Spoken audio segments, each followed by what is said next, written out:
Hello viewers, আমরা চলেছি বাসন্তী পুজো দেখতে, কিন্তু রেডি হতে হতে টুসু আর টুসুর মা কিছুটা দেরি করে ফেলেছে। সন্ধ্যা হওয়ার বেশি দেরি নেই, চলো দেখা যাক সামনে পথ কেমন। আমরা রাস্তার দুই পাশ ভালোভাবে দেখে নিয়ে পার হয়ে যাচ্ছি। টুসুকেও এভাবেই রাস্তা পার হতে শেখাই। এখানে পথটা গিয়েছে এই বাড়ির উপর দিয়ে, এই বাড়ির পরেই নদী।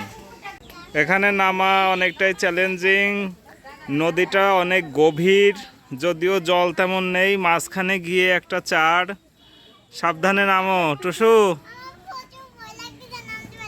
সাবধানে নামতে হবে। ওই যে চাড় দেখা যাচ্ছে, পারছো? আসার সময় আবার এদিক দিয়ে কিন্তু উঠতে হবে। কেন? এত বেশি একটা ঢালু না। তোমাদের মতন প্যান্ট শার্ট পরে আসলে হয়, শাড়ি পরে হয়। এই যে টুসু পেরে গেছে, এই যে টুসু টুসু চলে গেছে চারের কাছে। এই যে এখন চারে উঠতে হবে। ওঠো তো টুসু, ওঠো আস্তে আস্তে। ওই বাঁশের ফাঁকা দিয়ে যেন পা ঢুকে না যায়। আস্তে আস্তে যাও। হ্যাঁ, এই যে কত সুন্দর সেতু। আমরা গিয়ে ওই যে ওই পাশে উঠবো। দারুণ। হ্যাঁ যাও, তুমিও যাও, সাবধানে সাবধানে যাও।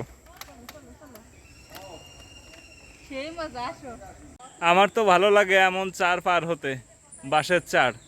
এখন তো দেখাই যায় না, আগে এরকম চার কত থাকতো, চার সাঁকো। কি হচ্ছে তোমাদের সমস্যা কি? পা একটু কাত করে করে দিতে হবে, যাতে ফাঁকা দিয়ে না যেতে হয়। আমরা নদী প্রধান দেশের মানুষ, আমাদের কোনো সমস্যা নেই। যাও যাও, ওই যে মানুষ, ওই যে আরো লোকজন আসতেছে, তারা পার হবে। আমরা নামলে তারা উঠবে।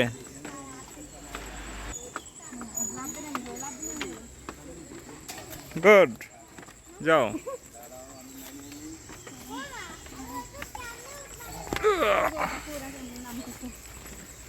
যাও এবার আবার যাও, জয় মা বলে উঠে যাও। উঠে যাওয়ার পরই আমরা কিন্তু মণ্ডপের সামনে হাজির হয়ে যাব। ওই যে আর একটা মনি নিচে নামার জন্য প্রস্তুতি নিচ্ছে। এই পথেই ভালো। হ্যাঁ, সাবধানে যেতে হবে। আবার এই যে টুসু আর টুসুর মা এই যে সংগ্রাম করে উপরে উঠছে। তাকাও দেখি একটু। তাই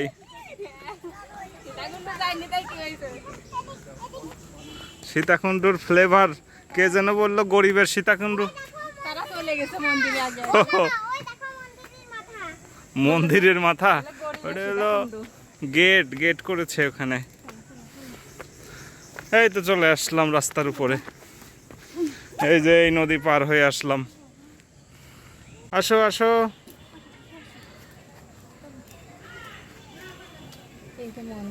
এই জায়গাটা 18খাদা এলাকার মধ্যে। ব্রিজ পার হয়ে আসতে গেলে অনেক পথ ঘুরতে হতো, তাই এই পথেই আসা। এখান থেকে কিছু দূর পায়ে হেঁটে এগিয়ে গেলেই পূজা প্রাঙ্গণ। পূজার মণ্ডপ পর্যন্ত যেতে রাস্তার পাশ দিয়ে মেলা বসেছে।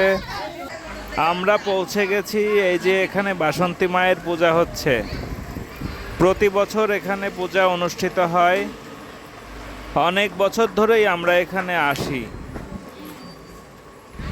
আজকের দিনের পূজা হয়ে গেছে। মন্দিরের নীরবতা খুবই সুন্দর।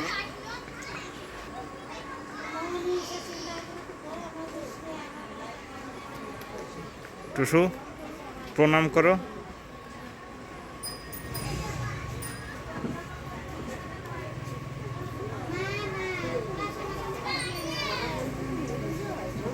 পাশেই রয়েছে একটি শিব মন্দির। এই মন্দির 1000 বছরের প্রাচীন। গঠনশৈলী দেখেই এর প্রাচীনত্ব সম্পর্কে অনুমান করা যায়। তখনকার সময়ে এরকম পাতলা পাতলা ইটের গাঁথুনি হতো। ইটের মাঝে মাঝে দেওয়া থাকতো চুন সুরকি। মন্দিরের গায়ে থাকতো বিভিন্ন রকমের টেরাকোটা। কালের প্রবাহে এই মন্দিরের গায়েও কিছু টেরাকোটা অবশিষ্ট আছে। এই যে টুসু তিলক পড়ছে, যে তিলক পরিয়ে দিচ্ছে সেও খুব বেশি বড় নয়, ওর চেয়ে সামান্য বড়। টুসু খুবই খুশি হয়েছে। টুসুর মাকেও এই মন্দির সম্পর্কে আমি বললাম। আসলে এইরকম প্রত্নসম্পদ দেখতে আমার খুবই ভালো লাগে। এইসব প্রত্নতাত্ত্বিক স্থাপনার যথাযথ সংরক্ষণ জরুরি। সঠিক যত্ন আর সুরক্ষা নিশ্চিত করা গেলে আমাদের ভবিষ্যৎ প্রজন্ম এখান থেকে অনেক কিছু জানতে পারবে, শিখতে পারবে, ইতিহাসটা বুঝতে পারবে। আমি এই প্রাচীন শিব মন্দিরের ভেতরের দিকটা একটু দেখানোর চেষ্টা করছি। তখনকার সময়ের নির্মাণশৈলী এখানে স্পষ্ট হয়ে উঠেছে। শুধু ইটের গাঁথুনির মাধ্যমেই এই ছাদ বানানো হয়েছে। ইটের গাঁথনি পর্যায়ক্রমে উপরে উঠে গেছে গোলাকৃতি হয়ে। আগেকার দিনে ইমারত নির্মাণে এই কৌশল অবলম্বন করা হতো। এই টেরাকোটাগুলো এখনো সুন্দর আছে। কিঞ্চিত প্রসাদ গ্রহণ করলাম। দমনি এদিকে টুসু এই যে গিফট পেয়েছে একটা হাওয়াই মিঠাই ওর এক আন্টির কাছ থেকে, আর টুসুর মা কিছু ছবি তুলে নিচ্ছে। ছবি তোলাই ব্যস্ত। অনেক ধন্যবাদ বন্ধুরা সবাই আমাদের সাথে এতক্ষণ থাকার জন্য। ভালোবেসে এভাবেই আমাদেরকে পাশে রাখবেন। ভালো থাকবেন, শুভকামনা রইল।